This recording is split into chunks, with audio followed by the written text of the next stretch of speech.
पंछियों की आवाजें। मिट्टी के घर के सामने एक बूढ़ा पिता अपने खेत के औजार साफ कर रहा है।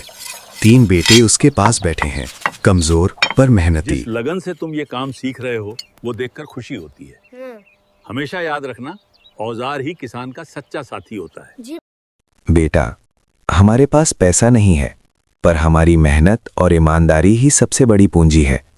कभी झूठ मत बोलना, ना किसी का हक छीनना। पर बाबूजी, ईमानदारी से तो पेट नहीं भरता। सच की रोटी भले सूखी हो बेटे, पर नींद चैन की आती है।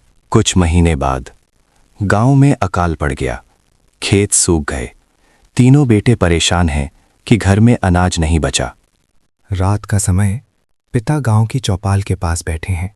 एक आदमी आता है और कहता है कि सरकार से मदद आने वाली है, लेकिन उसे बांटने से पहले रिश्वत देनी होगी।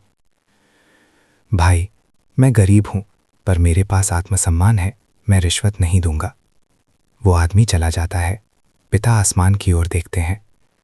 हे राम, मेरे बेटों को सिखा देना कि ईमानदारी का रास्ता मुश्किल जरूर है, पर यही सही है। कुछ साल बाद तीनों बेटे अब बड़े हो चुके हैं, मेहनत से काम करने लगे हैं। एक अध्यापक, दूसरा किसान, तीसरा बढ़ई बन गया है। घर के बाहर उसी पिता की पुरानी तस्वीर टंगी है। बेटों के चेहरे पर संतोष है।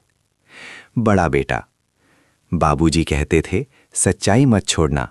आज समझ आया, उन्होंने हमें गरीबी नहीं, ईमानदारी की दौलत दी थी। कैमरा पिता की तस्वीर पर जूम करता है। मुस्कुराता चेहरा, सूरज की किरणें उस पर पड़ती हैं। और तीनों भाई पिता की याद लिए मन ही मन खिल उठते हैं। और इस तरह तीनों भाई और एक पिता की कहानी खत्म हो जाता है।